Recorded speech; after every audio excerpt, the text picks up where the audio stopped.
has been the traditional sacred day on which Americans do honor to the brave men of the North and South who fell in the war between the states. Throughout the land, people gather to lay floral tributes on their resting places.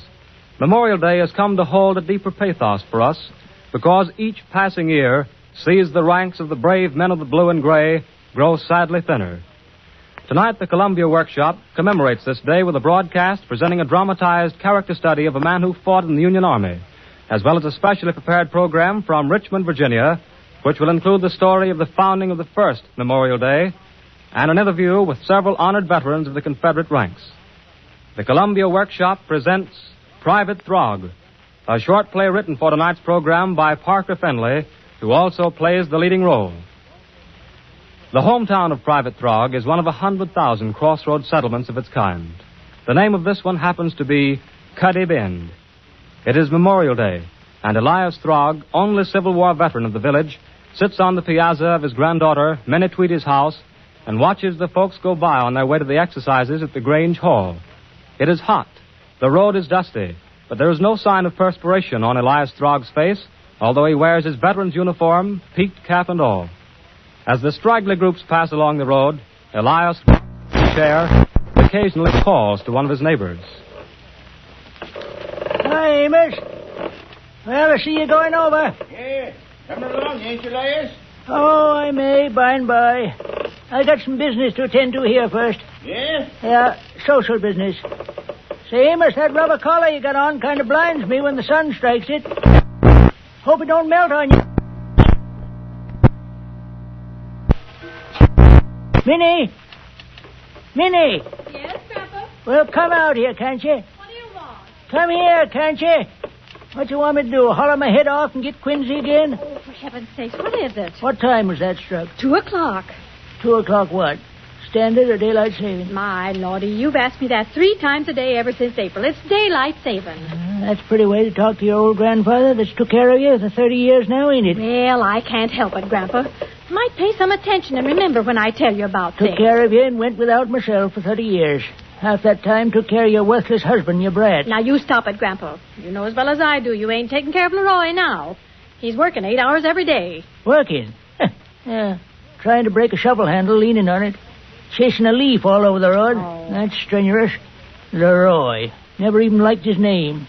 Sounds lazy. Now, you've got to stop it, Grandpa. I ain't going to stand here and listen to you abuse my husband just because he's been unlucky about getting work sometimes. First thing you know, we'll pack up and leave. Yeah, why don't you? Go ahead. Hi, Lucius. Hey! Going to exercises? Yeah, I'm thinking of it. You gonna get over? Oh, I don't know. I may get there late. I ain't sure yet. No, I'll get there late all right if I don't get started. You hollering at me every 5 minutes to find out what time it is. And baby in there, wide awake. Hi, Miss Puff.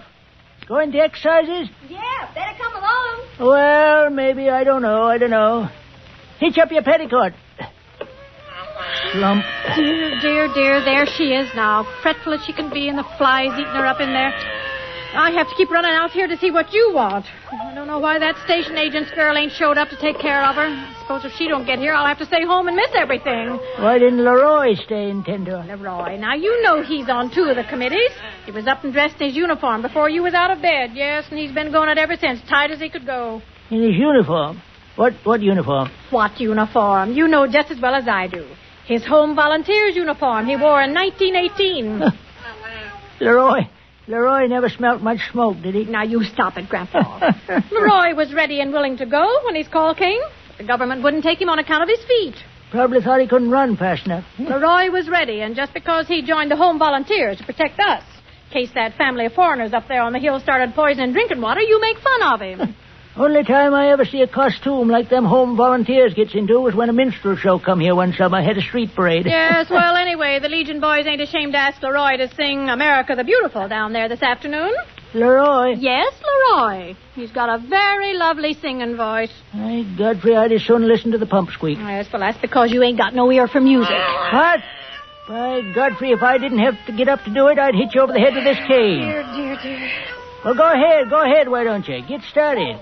You want to get there in time to hear Leroy Bella. Go? How can I go when that Crandall girl comes to take care of Viney? Oh, dear. Bring Viney out here on the piazza. I might as well listen to her squawk out here as in there. Well, Fetch her out. Get her out here. That's what you plan to do anyway. Well, all right, Grandpa. I will leave her, but I know you don't want to do it. What difference does that make? I've been doing for other people all my life. Get her out here. Don't expect me to lug that clothes basket, do you? All right, I'll go and get her. I would like to get there in time to hear Leroy. Oh, Godfrey. Hi, Gideon. Going over to the hall? Yeah, I hadn't ought to waste time, but my wife wanted me to. Well, that settled it, I guess. Get out of here, hen. Get out. This piazza was swept off clean this morning. There. Shh. Now. Don't cry. Don't cry, or your grandpa won't want to take care of you. Better not cry, or I'll throw you into the well. Now, Grandpa, you stop that kind of talk. Shh. There. Now, I'll put this mosquito netting over you. Now, old flies won't get the baby there. Where's the bottle? Right here. And the other things. Never mind no other things. I ain't looking for them. Go on, put on your dolman and get going. Yeah. Well, that Crandall girl ought to be here any minute now. What time are you coming over at the hall? Oh, I may not come at all. Oh, of course you'll come. You always have. You just want to climb up on the platform late so as to make an impression. Impression? Hey, Godfrey, I'm the only GAI man in Cuddy Bend, ain't I? And everybody knows it. Well, all right then. You ought to be at the hall on time. Well, I was on time when my call come in 62. I was on time when I stopped a mini ball in my thigh down there in Antietam. I was on time all right at the Battle of the Wilderness when the captain says, "The flag is down, boys. Pull on." Keep still. There now. Godfrey, if you're going to yell like that, I might as well go and listen to your father sing. Well, go ahead, Minnie. What you waiting for? You think you'll be all right, Grandpa? All right, go on. Well, now you take good care of the baby, and if she starts to cry too hard, I'll give her a whack. No, you won't neither now. There, you're all right. Now stop it, Viney. You ain't going to cry. I don't hold nothing against you. It's your folk. That Leroy. Home volunteers. Godfrey. So wonder General Grant don't turn over in his tomb. Maybe he has, I don't know. Want me to sing to you? You do? Sent in tonight on the old campground. Give us a saw. You know, they think they're something. They're American Legion Jamboree. Godfrey, Viney. Why, they don't know what real soldiering is. Got this old Colonel Dusenberry coming all the way from Bangor to make the address. Probably bringing him in a wheelchair. He's 2 years older than I be if he's a day. 2 years. Oldest Civil War officer in Bangor. Godfrey mighty, I know him. I knew him back in 62. He wasn't much then, probably ain't no better 75 years afterwards. Now, I can tell you all this, Viney, because you won't repeat it, you know. I can trust you, yes, I can trust you. Only one in this family I can trust. Who's that? Oh, Hezzy Blaisdell. Hi, Hezzy. Say, no, drive over here a minute. Come on. I got to take care of this young one here. Hey, you going to wait here, like you said, till the colonel's train gets in? That's right. Now, listen, when he gets off the cars, I want you to get a hold of him right away. Tell him there's a poor, feeble old GAR man up here that wants to see him just a minute for the last time before he hears the final reveille. The final what? Oh, you home volunteer fellas wouldn't know. Now, listen, I'll be in the setting room here. Once you get him landed, I'll take care of the rest. All right, I'll do it, Uncle Elias. I'll drive him right up here in my own car. Gorry, that's the bugle for him to fall in over there. They're going to march down as far as here to meet the colonel and to welcome him. I'll get him in here, Uncle Elias. Fall in the gutter. Viney, now listen. I was telling you about this old fella Dusenberry. You see, him and me, we was privates together back in the beginning of the war. Rebellion. Dusenberry and Herb Liscombe and me. What? Oh, get away, Fly. Go on. Yeah, we was just young rascals together, you understand. I didn't find out a lot of things about this Dusenberry until later. Herb and Jim Dusenberry and me. Brave, you know. Brave as lions. Well, I was, anyway. But, Viney, one night, early in the war, we was out on a kind of a spree in a little town down south there. Got kind of sentimental, I suppose, and one of us made a proposition that we ought to get together 20 years afterwards and drink a quart of whiskey. Yeah. So we swore an oath that nothing would ever keep us from meeting up if we was all alive. But, Viney, next day there was a big engagement. We got separated. Yeah, I never see poor Herb Liscombe again. He got blowed all to pieces again. Get out, hen. I told you to keep off this piazza. Ain't you got no decency? No decency at all. Well, Viney, next time I heard about this Dusenberry, 5-6 months later, he was a sergeant. I was still a private. Well, finally he got transferred over to another company, and I lost all track of him for about, 2 years. Well, the war drug on, it drug on. Long 65, I got pretty sick of soldiering. So another fellow and me, we made up our minds we'd take a little furlough without getting permission, you know? Yeah. So we spun out one dark night, but they catched us. Catched us and brought us up for court-martial as deserters. And Viney, who do you suppose one of the officers was sitting in on that trial? That's right. You're just right. Jim Dusenberry. Yeah. Captain Dusenberry now he was. I was still a private. First class, though. First class. But Viney, he never batted an eye when he see me. Looked at me just as though I was a yellow dog. Yeah. They sentenced me. Sentenced me to die for desertion. Well, Sir Viney, if it hadn't been for a stroke of luck, I'd been shot at sunrise the next morning just as sure as sin. Yeah, but so happened the Johnny Rebs, they picked that night to make another one of their surprise attacks.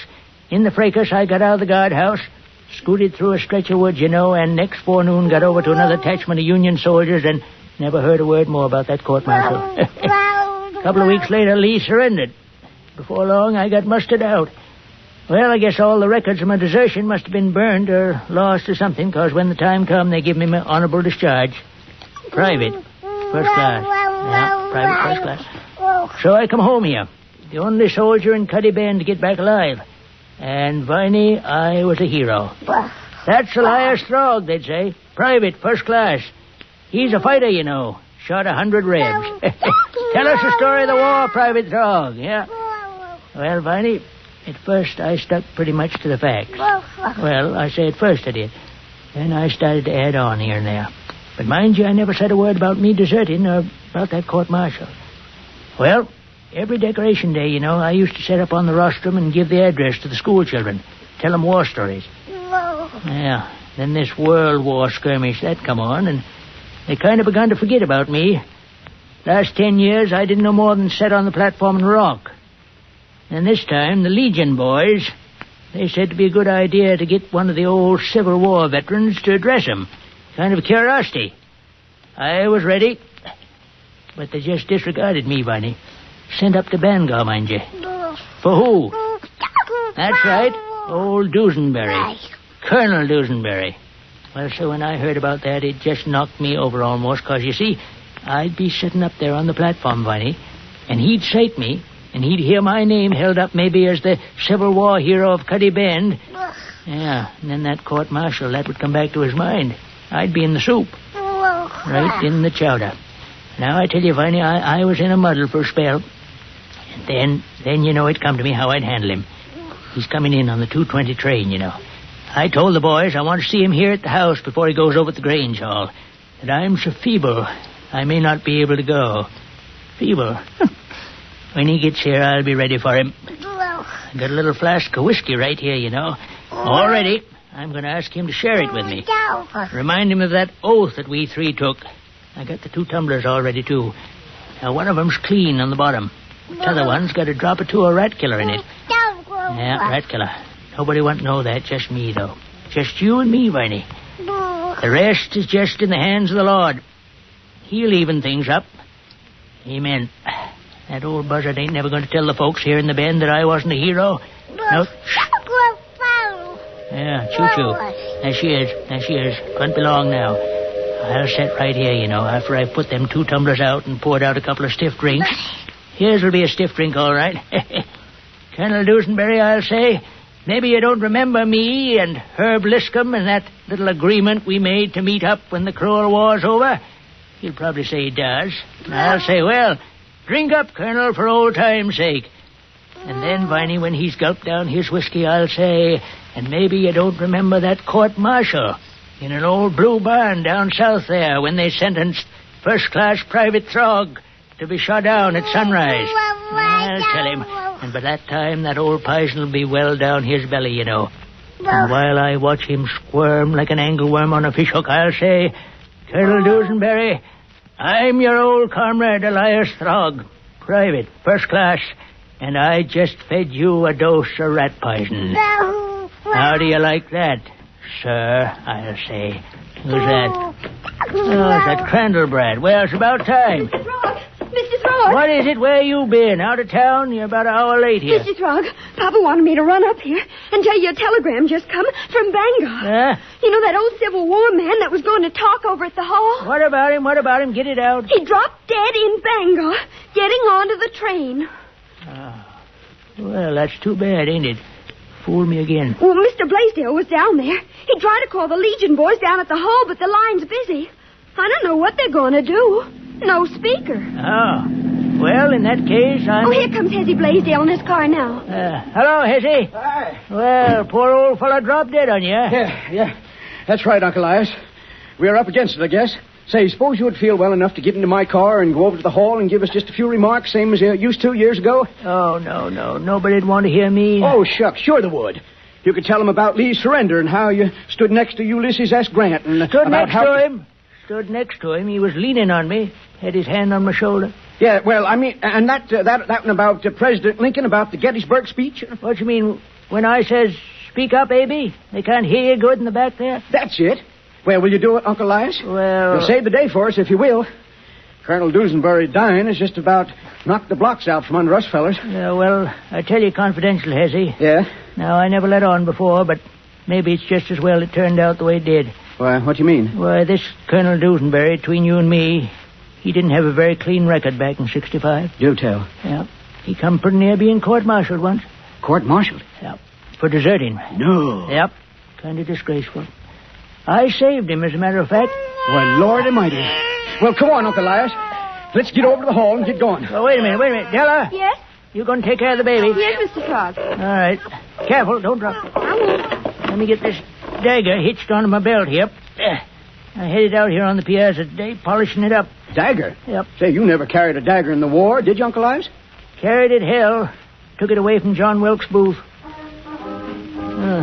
Lord almighty. There comes the boys playing a march. They don't know yet about old Dusenbury. Well, come on, Hezzy. Let's get going. Right. Attention. Right. Face. Forward. Right.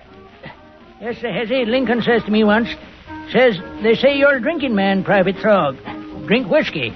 I says, well, you might say so, but call me Elias, Abe. Elias, he says, I wish the other boys could find out the brand you drink. Here, put my shawl around you, he says. You've been listening to the Columbia Workshop's production of Private Throgg, a play especially written for this program by Parker Fenley, who also played the title role. The production was under the direction of Earl McGill. Continuing our workshop program in honor of Memorial Day, we will hear the story of the founding of the first Memorial Day and an interview with several honored soldiers at the Confederate Veterans Home through station WRVA. We take you now to Richmond, Virginia. 73 years ago, shortly after the historic Memorial Day of Rome, Georgia, the wide, leafy avenues of Richmond furnished the setting for a stately, solemn procession in honor of Stonewall Jackson and the Confederate dead. It was Richmond's first Memorial Day, achieved through the efforts of a little group of women who formed the membership of the Ladies' Memorial Association for the Confederate Dead of Oakwood. The president of that staunch band was Mary S. Smith, and it is our privilege tonight to have with us one of Mrs. Smith's great-granddaughters, Miss Marion L. Gordon. Doubtless, Miss Gordon, you've heard many stories of your great-grandmother's activities in those times. Yes, Mr. Avery, I have. It might be interesting to our friends in distant places to learn that these impressive exercises were first held in historic Old St. John's Church here in Richmond, where Patrick Henry delivered his immortal speech. Tell me, Miss Gordon, why was May the 10th chosen? Because it was the anniversary of General Jackson's death at Guinea Station, as well as the 73rd anniversary of the Richmond Light Infantry Blues, who marched in the procession. And was General Lee on hand? No, unfortunately, his duties at Washington and Lee University kept him from attending. May I read that part of his letter expressing his regret? Yes, indeed. General Lee wrote, "It would be most grateful to my feelings to unite in the celebration of a society formed for so pious an object. The graves of the Confederate dead will always be green in my memory, and their deeds will be hallowed in my recollection. With great respect, your obedient servant, R.E. Lee." Thank you, Miss Gordon. By the way, isn't it true that the wife of the commander-in-chief of the GAR was in the South at that time? Yes, Mrs. John Logan was touring southern battlefields and probably was in Richmond then. Which reminds us that another of our guests tonight has a mighty interesting story about Mrs. Logan's visit. I'd like to introduce Miss Annie Mann of our neighbor city of Petersburg, Virginia. Miss Annie, won't you tell us something about yourself first? Thank you, Mr. Avery. Well, for the past 20 years, I've been with the Petersburg Progress Index. Wasn't it rather unusual for a woman to be working on a newspaper 20 years ago? I reckon so, but you see, when the World War came, it was necessary for everyone to do his part. There were very few men left at the newspaper, and every one of them wanted to answer the call to duty. So you volunteered your services to release one of those men? Well, maybe so. I see. Well, Miss Annie, isn't it true that after the war between the states, your mother became one of the original members of the Ladies' Memorial Association in Petersburg? Yes, she was. And a friend of Mrs. William Joines, the president, who arranged the details of our first observance of Memorial Day, which took place in Blandford Cemetery on June the 9th, 1866. And it was the crowds, the activity, the flags, the flowers that attracted the notice of Mrs. Logan that afternoon when she visited the sacred spot. Then Mrs. Logan was there. My goodness, yes. And by the way, Mr. Avery, when Mrs. Logan drove through old Blandford Cemetery that day, her hack driver was a famous old nigger named John Dixie. John Dixie, eh? And you say he was famous? John Dixie? Why, I knew him well. He always wore a tall silk hat. He owned and drove the finest hack in Petersburg. And the old man was heard to say many a time, ain't nobody going to ride with John Dixie except quarter folks. And I imagine old John explained what was going on to Mrs. Logan. He did. And added, there's Miss Joines now. And you know, Miss Logan was so impressed that she said, I'm going to speak to her, and started to get right out of her carriage. But a northern woman with her protested that it might not be wise because many southern people still felt a little hard towards northerners. Mrs. Logan's simple reply was, a lady is a lady wherever you find her, and I'm going over to speak to her. She did, was received with courtesy, and a lasting friendship resulted. And that, Mr. Avery, according to a letter written by Mrs. Logan 30 years later, is how she took the story of Confederate Memorial Day back to her husband. And you'll recall from your history that 2 years later, at her suggestion, General Logan himself was responsible for the declaration of May the 30th, 1868, as the first National Decoration Day. And you happen to know why May the 30th was chosen? Well, I have heard that May the 30th was the date of the discharge of the last Union volunteer. But another thing, there would be more spring flowers in the north on that day. Well, that is interesting. But we have more ground to cover, so with thanks to Miss Marion Gordon of Richmond and Miss Annie Mann of Petersburg, we take you now from the WRVA studios to one of Virginia's most hallowed spots, the Confederate Veterans Home in Richmond, where Jeff Baker is waiting. Surrounded as we are here among relics of battle, there still stands out the figure of Old Sorrel, the favorite mount of General Stonewall Jackson. This famous horse, with his nostrils seemingly still quivering from the scent of powder smoke, is carefully preserved to perpetuate the memory of his deeds on the battlefield. He greets you as you enter this modest building and proudly stands guard over the men who wore the gray. Before we call some of these veterans to our microphone here at Robert E. Lee Camp, let's ask a question or two of Dr. P.D. Lipscomb, who is in charge of the Confederate Veterans Home. Dr. Lipscomb, how long ago was this camp established? The home was established in 1884, which makes it 55 years old. And what was the greatest number of veterans to live here at any one time? At one time, we had as many as 350 veterans living here. Well, how many veterans live here now, Doctor? There are only 7 veterans here now. Time has taken its toll, even in these peaceful and sacred surroundings. We're going to hear from some of these men now as they chat with another of WRVA's representatives, Randolph Saunders. Thank you, Jeff. And first, let's chat with John Shaw. Howdy, Mr. Shaw. Howdy, John. Mr. Shaw, how old are you, sir? 104. 104. And when were you born? 1835. And I believe you said the month of February. February the 6th. That's splendid, and you certainly don't look your age. This climate certainly agrees with you, Mr. Shaw. I feel it. With whom did you serve during the war, Mr. Shaw? What? With whom did you serve during the war? I served up Stewart. The cavalry leader? Yeah. And what was your opinion of General Stewart? Stewart was a fine man. And you fought all through the war? Yeah. For 4 years? 4 years. And were you ever wounded? Huh? Were you ever wounded? No. You were never wounded? Never wounded. And why do you suppose you were never wounded? Well, they couldn't catch me. Oh, they couldn't catch you? No. You don't mean to tell me you ran? I had to run. Oh, you had to run sometimes? Oh. You were a member of the cavalry, weren't you? Yeah. And you were a courier? Yeah. And do you think that the Yankee generals were fine people? Well, some of them are. Some of them were. And what was one of the gentlemen that you liked very, very much? Well, like one of them better than the rest. And who was that? I can't think of his name. George B. Yeah. McClellan, wasn't it? McClellan. And why did you like George B. McClellan better? Well, he was a better man, and he was really a man of my sentiments, but in order to save his property in the North, he had to go Republican. So he was a Democrat who turned Republican, is that right? He had to go And you didn't think much of him for that, did you? Right? You didn't think much of him for that, did you? Well, I didn't know. Oh, there wasn't much wrong about it. Mr. Shaw... He had to go somewhere. He had to go somewhere, so he went to the Republicans, is that so? And, Mr. Shaw, will you tell me this? When you talk of a third party, do you think we should have a third party? No. You don't? No, no. And why? I don't know what they want with it, but because the two parties can't do anything. That's very interesting, too. Well, how are you going to vote the next election? I'm going to vote the Democratic ticket. The straight Democratic ticket? Yeah. Splendid. And are you a conservative Democrat? What? Are you a conservative Democrat? Yes, sir. You are, absolutely. Yeah. Thank you, Mr. Shaw. And here's another grand old man of the Confederacy whose coat lapel bears the name Colonel Genevieve Blizzard. To us, he's just Jack Blizzard. Not Jack Frost, but Jack Blizzard. And, Mr. Blizzard, you certainly did have a lot of kidding about your name during the war, didn't you? I certainly did. Well, I don't think that you look like a Blizzard at all. You're too warm-hearted, sir. I'm a warm number, and always have been. Well, with whom did you serve during the war, Jack? I served with Turner Ashby and Stonewall Jackson.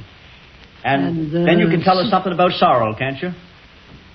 Well, I've seen him many times. You've seen him many a time. I don't know much about his history. And do you think that he looks very much like the horse that's stuffed here in the cage? Yes, that favors him very much. Favors him very much. As much as a dead horse can look like a live one. Well, we thank you very much, Mr. Blizzard. Now, here's Mr. Thomas. Mr. Thomas, how old are you, sir? 92 years old. 92 years. With whom did you serve during the war? John Fitzhugh Lee, 2nd Virginia Cavalry. The famous cavalry leader. Yes, sir. And you were with him when he broke through Grant's lines where? At Five Forks. At Five Forks. I thought you told me that you broke through the lines with him at Five Forks. How old were you then? I was 18. Just a youngster. And later you served with who? With General R.E. Lee. With General R.E. Lee at Appomattox. At Appomattox. And you were at Appomattox. Yes, sir. Well, thank you, Mr. Thomas, very, very much. And we appreciate all of you gentlemen talking to us this evening. And good health and long life to you and to all your comrades. Thank you, sir. We return you now to our New York studios. You've been listening to a special program presented by the Columbia Workshop in honor of Memorial Day. Next Monday night at the same time, the Workshop will present High Boy by Eustace Wyatt, adapted from the short story Too Far Gone by William Francis. John Tillman speaking.